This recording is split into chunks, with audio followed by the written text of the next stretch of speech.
Welcome to the Carey Nieuwhof Leadership Podcast on YouTube. My name is Carey Nieuwhof, and my goal is to help you lead like never before. So what I do every week is I sit down with world-class leaders and church leaders, business leaders, and I talk to them about what made them who they are and try to have the conversation with them that you would have if you got to sit down for lunch with them or have dinner with them or really got to spend some time with them. So we go into the backstory and we explore what made them who they are and some of the principles they've learned along the way. So if you enjoy this episode, I would love for you to like it, to subscribe, and also to share it with your friends. And in the meantime, here's today's episode. Well, it's a joy to have Chris Hogan on the podcast. Chris, welcome. Well, thank you, sir. It's good to be with you. Yeah. So I got to ask you, your voice, that is like, you could be Morgan Freeman in all the movies. I'm sure you hear that everywhere you go, right? Well, you know what? It's an honor to be put in that class, but it is definitely something I get a chance to use as a speaker to get people's attention. Awesome. Well, you got my attention, and I know we have a great but limited window today. So I'm going to get right to it. We're going to talk about money because that's what you write about. That's what you talk about. You're part of the Ramsey Group. You work with Dave Ramsey and some wonderful people that we've had on this show before. You did a study of 10,000 millionaires in 2017, one of the biggest studies ever done of millionaires. I'd just love to know, what's the most surprising thing that came out of that data? I have to tell you something, Gary. Yeah. It was, for me, there were so many things, especially as we started to chop down a lot of myths, because if you tell a lie long enough, loud enough, people will start to believe it. But even for myself, as I started to dig in and really think about what I thought about wealth or what I thought about it being possible to become a millionaire, even as a young middle-class kid out of Kentucky, it was so really surprising to me to see just how much people didn't inherit versus what a lot of people believe to be true. Like we think if someone's a millionaire, then they came from a wealthy family and someone handed them this wealth. It was nothing they did their own. And we actually found major to the contrary. And so it was just really eye-opening for me. Another thing was the professions of these people. A lot of times, number one profession was engineers, which surprised. They plan stuff, right? Number two were accountants. Well, they count stuff. That didn't surprise me. But number three blew me away, and that was teachers. We're talking about teachers and professors came in as the number three position and profession of these millionaires. And so it just blew up a lot of myths about you have to make a high salary, you have to work a prestigious job. It really reset everything for me and a lot of people. Yeah, that's kind of interesting. So I know there's a lot of data in your book, Everyday Millionaires, but I would love to know, any idea why it was teachers who were at number three? Well, here's the reality. Well, teachers do a great job of educating, right? So they want to learn their knowledge, but they're also planners, right? And so looking at this where they're consuming knowledge on this financial stuff, but also planning for the future, meaning they utilize it. They were starting to invest early. They were very intentional about what they were doing. And so allowing compound growth to happen. And so it's reality. I want to help people get this baseline because there's a lot of fuzzy math out there, Carey, and I want to set this straight. All right. Net worth is what you own minus what you owe. Right. All right. And so you take what you own, the equity in your home, the cars, the money in your bank account, 401ks, you add all that up, subtract out what you owe on. And if that end number is $1 million or more, then congratulations, you're an everyday millionaire. Right. How many millionaires are there in America now? I think there were something like 11 million in 2017. Is that the current data that you have? Or that's kind of the fluctuation point between 11 and 12 right now. Yeah. So as a percentage of the population, it's still single digits, right? 90 whatever percent are not going to be millionaires. And I've heard a lot of people say, $1 million isn't enough anymore. Well, certainly if you're in the top 5 percentile or whatever, it's probably close to, it's better than the others. I know that blows me away when I hear people throw that out there, that it's just not. I'm thinking, hold on a minute. If you follow the plan that I talk about, you get yourself out of debt, right? The average millionaire is paying off their home in 11 years. And so if you get out of debt, you pay off your home, and now you're investing. You don't have any obligations outside of normal day-to-day living. $1 million is absolutely more than enough because we're going to keep growing that money, not let it sit and kick its feet up in a hammock. Yeah. What was least surprising about the data? You know what? One of the stats that jumped out at me, but then once I thought about it, I realized this really doesn't surprise me. Right. 7% of the 10,000 millionaires that we studied believe that they control their own destiny. 97% versus 50% of the general population. So realistically, as you look at this, and of course they feel they can control it. You know, they're controlling what I call the controllables, being very intentional with money, being very intentional with giving, and just having a plan all the way around, as opposed to the general population that allows money just happen to them.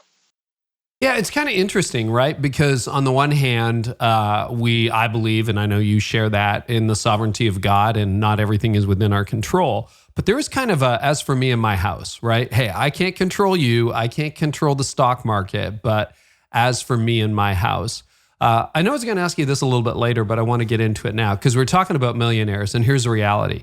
98% of the people who are listening to this are probably not in that category, or 90% are not in that category. Some of them are working for not-for-profits, and they're in their 20s or their 30s. They're making less than they could on the open market. Others are entrepreneurs. I think one of the myths about entrepreneurs, you're free to correct it, is, oh, you must be rolling in dough. Well, some of them are pulling $50,000 out of the company for themselves rather than having someone else pay for it. So speak to the low income earner, somebody who's not pulling in six figures, which would be the vast majority of people here. And just tell them why they would even want to listen to this conversation. Well, I think that the big thing is, number one, I think it's important for us to make sure that we're striving for the desires that we have in our heart. And as you mentioned too, obviously our Lord and Savior is in control and wanting to serve. And I think there are a lot of things that we can do with serving and giving, whether that's with money, with our time, or our talents. And so I want to commend people out there that are following their heart and following their call, first and foremost. The main thing is that it talks about, leaving a legacy. And in my mind, that's leaving a mark, right? Whether that's on the people that you serve with or the people that you are serving. And so I would say, the most important thing I want people to understand is what's possible, right? Too many times in our world right now, I think we've got this victim mindset where we allow either this self-internal thinking to put limits on what we can and can't do, or we allow other people to tell us what we can and can't do. I want people to realize what's possible with them and their Lord. And that's the most important thing, is to have that mind and that heart set. But I want people to know this. I was, Carey, believe it or not, before I got my act together, I was a village idiot with money. Okay, just tell you, I'm just going to come clean with you, buddy. But back in the day, I was always able to out-earn my stupid, I would call it. And you chuckle, so I think you can relate. I'm familiar with that pattern, yeah. Eventually what had to happen was, because I believed this lie, that once I started making X amount, I would start to do better. And I want the people out there that are serving in churches, serving in nonprofits, I want you to hear me. I want you to start right where you are. That means if you're making $20,000 or $30,000, I want you to manage that and understand that you're a steward of this money. Lord or God owns it all. Our job is to manage it and steward it. I want you to be the best steward that you can inside of that, and control it. And don't wait on someday. Someday's not on the calendar. And what we do is get intentional today and start to manage what we have. Yeah, I mean, I've talked quite publicly on this podcast and other formats. I think churches should pay living wages. I think not-for-profit should pay living wages. But there are churches that don't, not-for-profits, and even companies that don't pay living wages. So, a lot of the times when I'm working with people who don't make a big salary, they'll say, but you know what?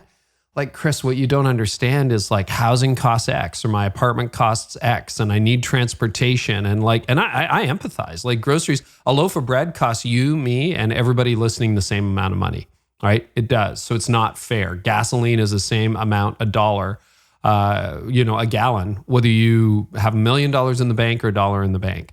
What would you say to people who are sort of at that bubble where they're barely making it? Does this conversation have any application to them?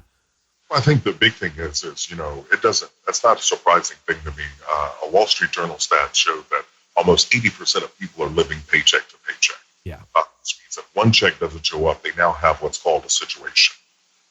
You have a lot of people that are in that predicament right now, especially due with the COVID-19, which is a serious wake-up call, I think, and a stirring in people on the financial side. to understand that we can't wait on the government to try to come in and save the day. We kind of have to get our own cake. And so for those people that are in that situation, I think going back to controlling the controllables, the things that I can control. And I tell people there are 5 things that you can always control: your faith, your attitude, your outlook, your actions, and your responses. And if I keep myself rooted in that, and I'm controlling those things, the non-controllables, the weather, the COVID crisis, other people's responses, I can't do anything with that. But what I can do is begin to constrict and look at how am I spending money? We all have areas that are blind spots or areas that are weaknesses financially.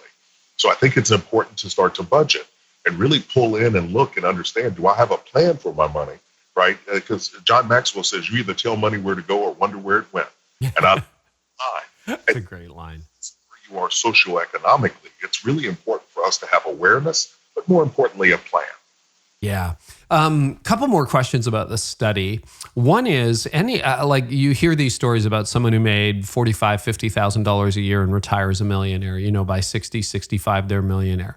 Is that the outlier, or did you see ample evidence that big salaries is not necessarily a prerequisite for wealth? Yeah, I'm going to tell you, the big salary thing was totally a myth. Looking at this, I know people want to believe that. But it's just, a third of the millionaires that we studied, a third of them did not have a 6-figure household combined. Wow. This is 2 people working outside of the home. And so you start to think about that. You think if both were working and they weren't making 6 figures, how did that happen? Well, it kind of really goes back to basics, right? Where you're budgeting. I understand that if I have debt, it's a threat, not only to today, but to the future. It's also an obligation. So it's taking my money. So if I can get myself out of debt and then build up that emergency fund and then invest consistently over time, that's the thing where you're building wealth, not just trying to get rich. That's so encouraging to know that a third of all millionaires studied, and I mean, this is 10,000. It's not like random sampling, never made over 6 figures. Last question, college education. So the Ramsey Group has been really, and I think appropriately so, on the student loan thing. That started to blow up in the 90s when I was graduating and I was watching these people go through seminary. And I'm like, wow, how are you ever going to pay that off? And I happen to be married to a woman who made a good salary. So we didn't have, I had a tiny bit of student debt, but nothing compared to today. And we paid it off quick. How important is a college education to, because I'm thinking about parents right now. Do I send my kid to college? Do I not send my kid to college? Down the road. Any data on that? Well, first and foremost, I am a proponent of higher education. I have a bachelor's, I have a master's degree. I went to graduate school and completed it. But I think the big thing is it's all a matter of growing and understanding your career path. Unfortunately, I talk to people that have a desired heart for a certain career, but unfortunately, they go to a private school and take on hundreds of student loan debt, which it was not necessary. And so I think it really goes back to awareness. I firmly believe we've got too many young people walking into financial aid offices, signing documents they don't understand for payments that they'll eventually not be able to afford. That's a travesty, and that's a problem. And I think that's going to start with parents talking to young people, helping them to understand that higher education is available. You can go to a community college and knock out some prerequisites and then transfer to a 4-year school and graduate in 2. But I want to talk about this, and as far as the Millionaire study, most people believe if you're going to build wealth or you're going to do X, Y, and Z, you have to go to a fancy, prestigious school, right, and take on all of this student loan debt. 62% of the millionaires that we studied went to a public university. Wow. 62%. 8% went to a community college. 9% never graduated college. So education is good, but it's not a prerequisite for people with how they handle money. What you notice in the top 3 professions that we talked about of engineers, accountants, and teachers, what wasn't in the top 3? Doctors, lawyers, these professions. Yeah, you're right. Yeah, people naturally think, they'd be in the top 3. No, they weren't. And now that comes from a lot of student loan debt. It also comes from not being in control, right? Not money and really learning how to be grown up enough to tell a want that it needs to wait. As a law school graduate, I can tell you we did not spend a single hour on how to run a law practice or how to manage finance. Not a penny, like nothing. Say that. I hear that from attorneys that I've worked with. I hear it from doctors, dentists all the time tell me, oh yeah, taught us this stuff. No, and pastors, like how to run a church, how to run a budget, how to run your household budget. It's like, that's why there's lots of opportunity for people like you to make a big difference in people's lives. So we've got young leaders, as I said to you before we started recording, church leaders or entrepreneurs. What are some common money characteristics you see in each of the groups? Church leaders, entrepreneurs. You mentioned one already, which is like, I'll out-earn my spending, right? So there's that. What are some other characteristics you see in some of the leaders who are listening right now? Well, in the church leaders, especially young pastors or youth leaders, you have people that have this heart to serve, right? They sincerely care. Yes. People, and I love to see that. I love to see that hunger and that desire to be able to impact people's lives. You see that also in church leaders. You know, the main thing that I've seen of people when it comes to money, whether I'm working with pro athletes, entertainers, or musicians, you have people who are severely talented in their craft and what they do. The problem is that this money thing impacts all of us, right? We have to learn how to deal with money or it deals with us. But the three things that I've seen in those structures as I've worked with people and coached them is number one, a lack of understanding of how money works, right? A lack of understanding. The next thing is a lack of planning, not knowing steps to take when, and then failing to take the right actions, get off, thinking that, hey, we'll get to that someday. And so those are kind of the traits that I see. And so what I want are more youth pastors becoming senior pastors or moving the trail and being able to impact other young people and letting them see their light shine. And so I think what happens is we have to educate people to help them see this, but I want them to start right where they are. If you're making 30 grand or 15 grand, whatever it is, I want you to learn how to plan it because your income will grow. But what I want to also grow is your knowledge and your progress. Right. One of the, I read this book, it's called Profit First. You may well be familiar with it, but, and the whole principle behind it for business owners is, especially for small entrepreneurs starting out, from the mom and pop store to I got an idea to I have an internet business, is they look at their bank account, they see like $50,000 there and they're like, I'm rich, I've won the lottery. Not realizing that, actually 30,000 of that goes to taxes and 10,000 is payroll. And next thing you know, they went out to the dealer, bought a new car, and then they realized they have to default, they can't pay for it, or they have to go get a loan. Any comments on sort of that cycle of, because I think a lot of church leaders struggle with margin too. How much do I keep in the bank? How much do I not keep in the bank? How does that work? I'd love to hear your wisdom on that from those who are running organizations. Yeah, as you're running an organization, it's really important to have that mindset on just the overall numbers. As I call it, keeping your hand on the pulse. You know, individuals, we talk about the importance of having an emergency fund. This COVID-19 situation has been a severe wake-up call to people to understand they either didn't have enough or they probably should have took it a little more serious, right? For organizations right now, as we look at churches who were forced to close their doors for the first time, we've never had a situation. True. Which can severely impact giving, right? Which then can severely impact the functionality of the church. And so with business owners, I tell them, you want to keep what's called, you need an emergency fund, but it's called something different. It's called retained earnings in the business. And, you know, the same thing would be retained operational capital inside of the church world. And so it's really important to have that aspect of being able to serve and to pastor people, but the business mind, the awareness and keeping your hand on the pulse is also important. You know, I tell people there are 4 people you need in your life. You need a mentor, you need a coach, you need a cheerleader, and you need a friend. Mm-hmm. And those are multiple people. But I think even for pastors, looking for a mentor, someone that has some business awareness, some business acumen, to be able to guide them as they're walking through looking to either grow a church or sustain it. Either way, we need knowledge. Do you have, because I've asked a number of guests this question over the last 6 months, because I think, you're right. A lot of people got caught just shocked back in March when the world stopped. Do you have moving forward a rough guideline that you would recommend for cash in the bank, retained earnings? Like, some people would say, before COVID, people were like, yeah, if you have a month in the bank, you're great. Others are like, you need to have a year. I think I heard Dave Ramsey say on an interview, he'd love to have 12 months. He's never had it because of the growth curve, but like you should have X number of dollars. What are your thoughts on that, Chris? On the individual side, we tell people 3 to 6 months of emergency fund at minimum.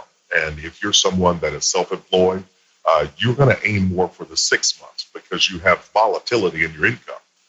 On the church side, I would tell them, if you can shoot for 6 to 12 months, that's fantastic. As we look at this, what's really interesting, we've told people 3 to 6 months. And as you look at this from this COVID crisis happening to the time that things are starting to get back to a little bit of normal, it was around 3 to 5 months long. So, this is a good guide. And people will tell me, Chris, I hear you, but how do you do it? And I said, well, this is where you've got to begin to do it intentionally. Like it won't happen by itself. So I've got to scale back. I might have to look at doing some extra. I've talked to a lot of people about taking on second or third jobs if you have to.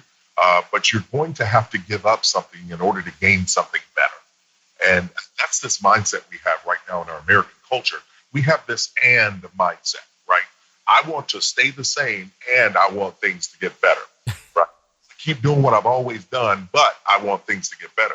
And it just doesn't work that way.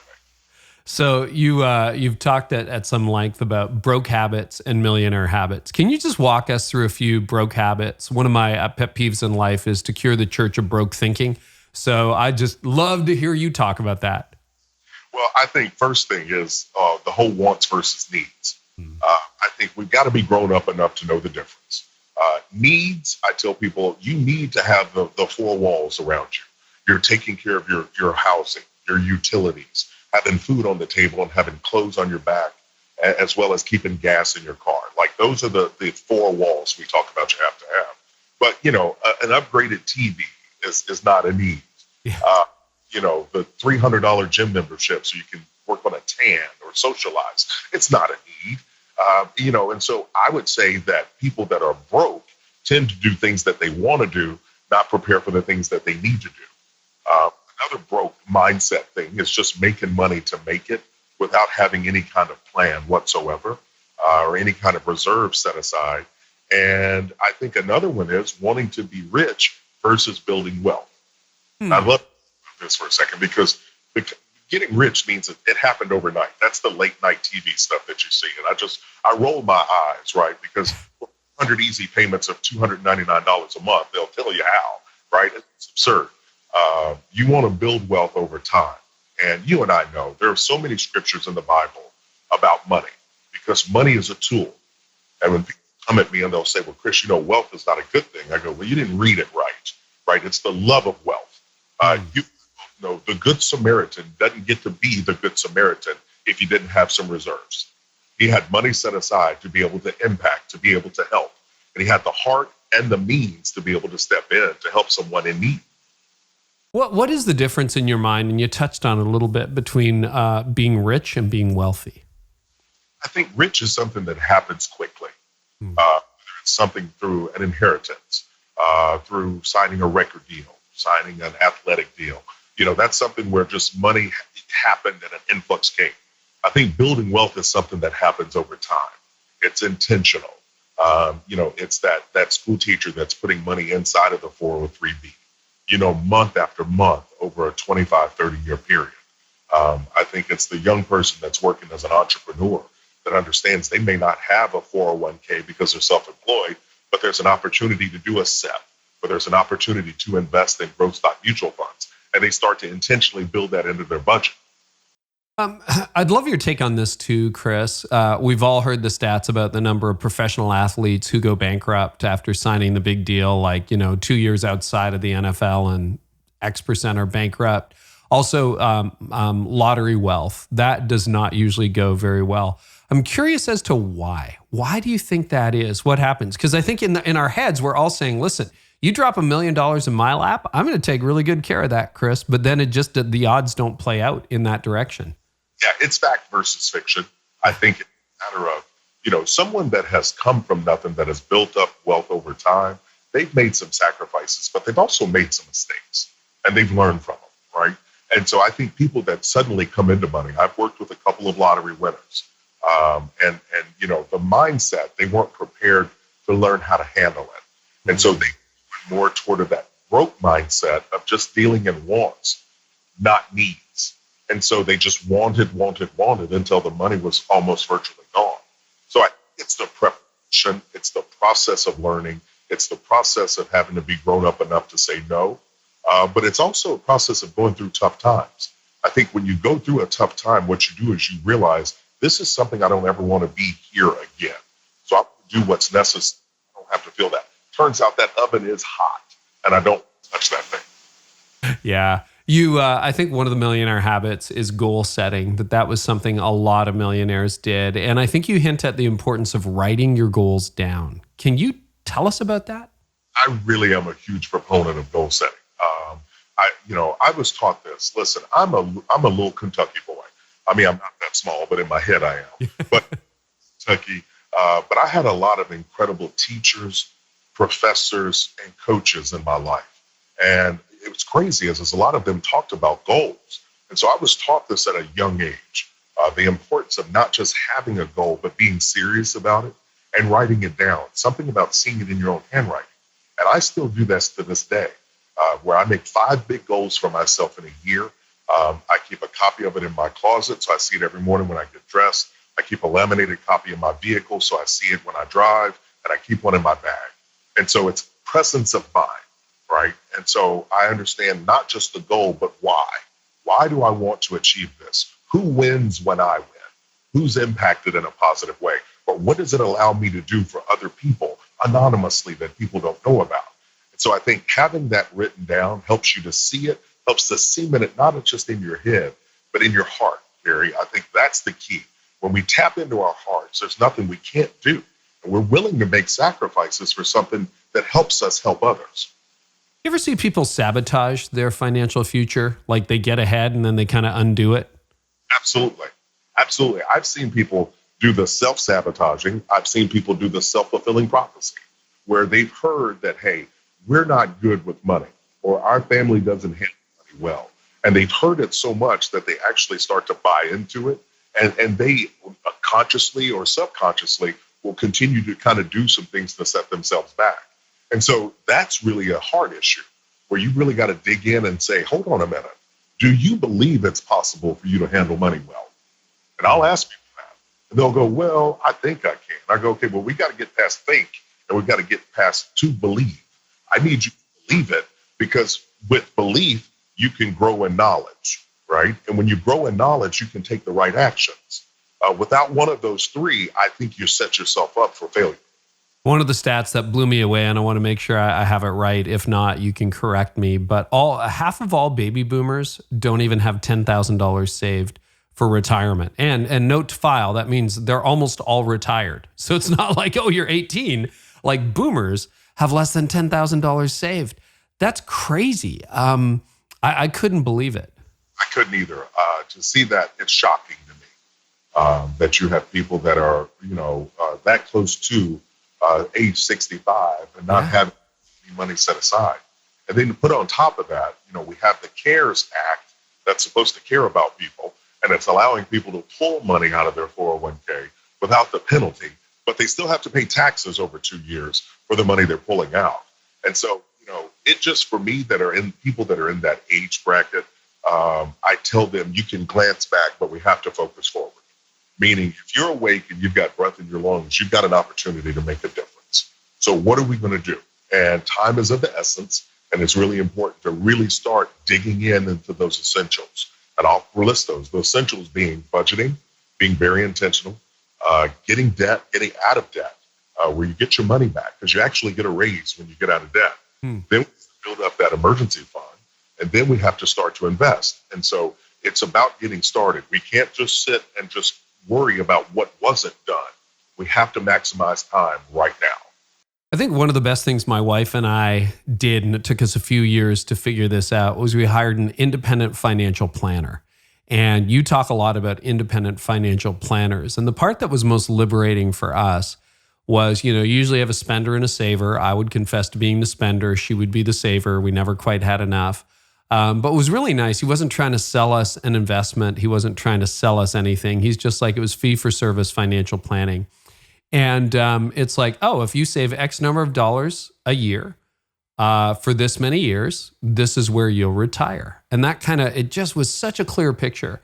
Can you talk about the importance of financial planning, independent financial planning, and even beyond budgeting? Because budgeting is really important. Otherwise, you're in a deficit all the time.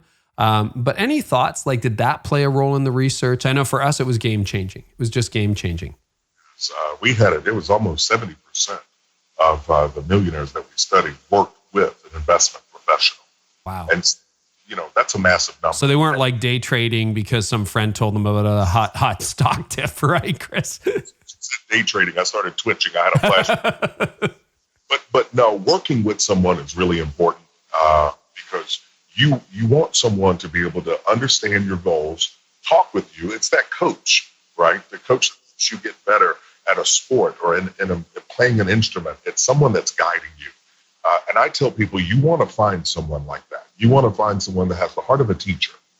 And like you said, someone with the heart of a teacher is not trying to sell you a bunch of stuff. They're trying to help you get to your goal. And I liken it to almost, I'm a former athlete, so I use sport analogies, but it's almost like getting a GM, a general manager. You're the team owner. Well, God's the team owner, right? You're the head coach. But you're looking for someone that's a general manager to be able to kind of guide you to help you get to your destination. And especially if you're married, because God has a sense of humor, right? We tend to marry someone opposite us. Yeah. Despite our best intentions. Yeah, to work with someone that can help unite the goals, but more importantly, unite the plan. And that united plan helps you to be able to move in the same direction together. Yeah. On investing, because there's a couple other things I want to get to, but on investing, people hear about the Warren Buffett approach, buy and hold. Then there is the whole day trading thing, and there's the hot stock tip that this is going to quadruple in wealth. What are some solid principles that seem to have stood the test of time for investing? Well, I think the big thing is a couple things. Number one, don't invest in anything you don't understand, right? And anything that sounds too good to be true is. I get the whole cryptocurrency thing. This just baffles me. This became a rage and a craze. You got this thing that's not regulated, and also you can't touch it, but somehow it's been giving a value by someone online, right? Like this just, It's something out of Scooby-Doo, right? It can't be. I tell people, you want to invest in things that you understand. The number one tool these millionaires used to build wealth was employer-sponsored retirement plans.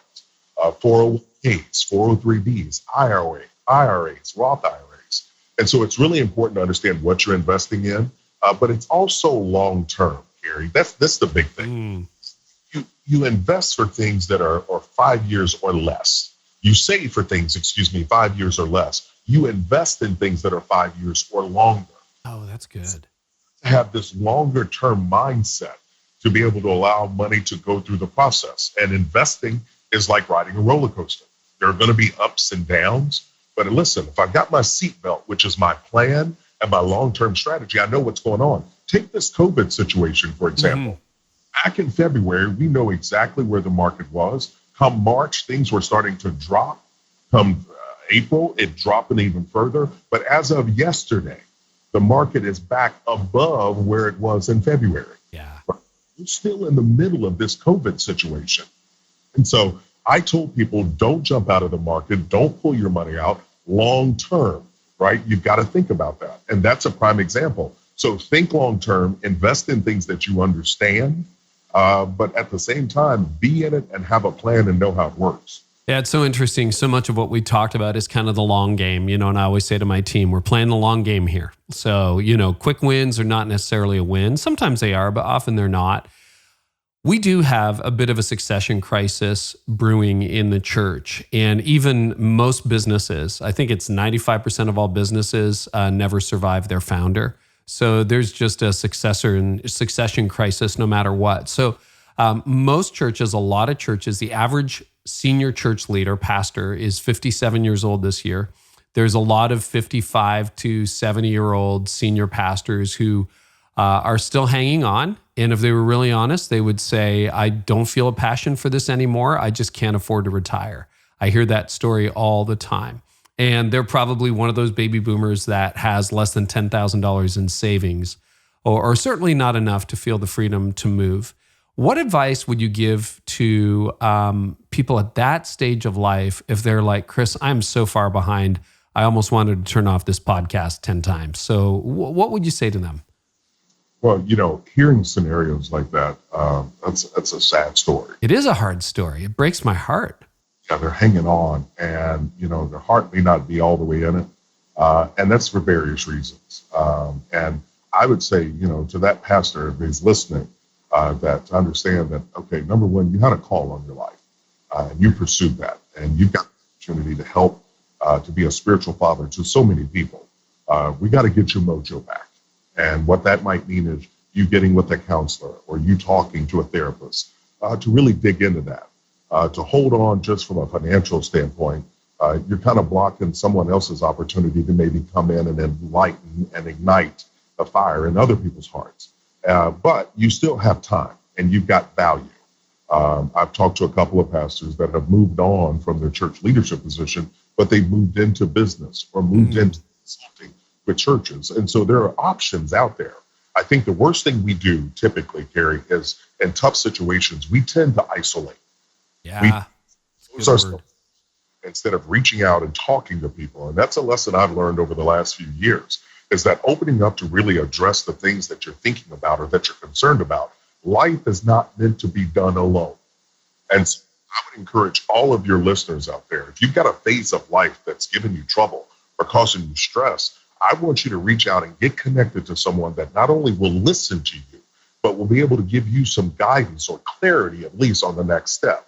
Life is not meant to be done alone. And where you are right now does not have to be where you end up unless you stop. It's a good word. Okay.